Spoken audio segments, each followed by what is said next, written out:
Everyone's heard of guard dogs. Well, this is a guard fish. What's he guarding? Well, see the purple spot on the coral? Those are his eggs. Instead of growling, this good parent tells would-be intruders to back off by changing from his normal silver color to a deep gray. And then you'd better look out. This little tough guy will even take on a diver if he gets too close to the nest. Not all species are such good parents. Wrasses don't look after their children at all. These wrasses are spawning. The little puffs that look like smoke are really millions of eggs and sperm. Only a few will survive. But that's nature's plan. If they all survived, there would be too many wrasses in the sea. But things are different for species that only lay a few eggs at a time. Every egg counts, and parents find ingenious ways to protect them. These golden damselfish nip off the tissue of living whip corals and sea fans. And then the female lays eggs on the exposed skeleton. After the male fertilizes them, he defends them tooth and nail, or rather fin and scale. Some of these eggs are pink. They've just been laid.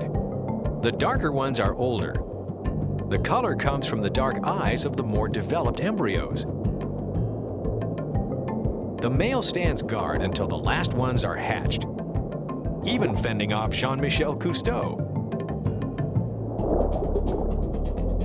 Clown triggerfish are about the most protective parents of all. First, they scoop out a spot on the bottom and lay a greenish mass of eggs. Then they stand guard. Triggers have strong teeth and can be a serious threat to divers who don't realize they are near a nest. The parents will swim right up to a diver and bite off a hunk of arm or ear. Here, when the fish disappears, it's swimming up to bite the lights attached to the camera. This cameraman had to be very careful.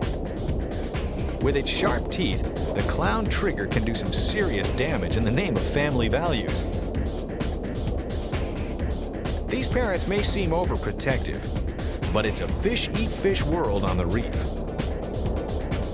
This may look like a pretty picture, all these brightly colored fish, but really, they are a voracious egg-eating mob attacking an unprotected nest.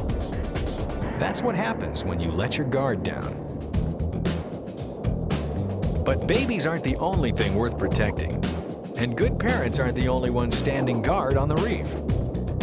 Some fish, like these groupers, also protect their homes and feeding areas. In fact, scientists can tell who has a home and who doesn't by putting a mirror on the reef.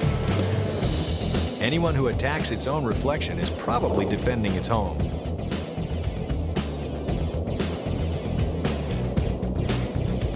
These clownfish are a bit disturbed to see someone just like them in their anemone home. But also, notice this little blue and black cleaner wrasse who is even more upset.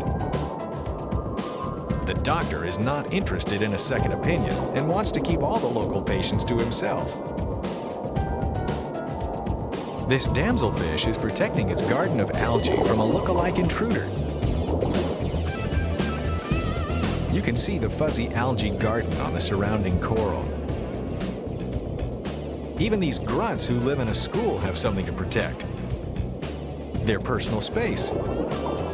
When they feel threatened, they open their big mouths and face each other. It may look like a kiss, but it really means back off. Protecting their homes and families, some fish can be pretty threatening. So some good advice is to beware of guardfish. They may not bark, but they do bite.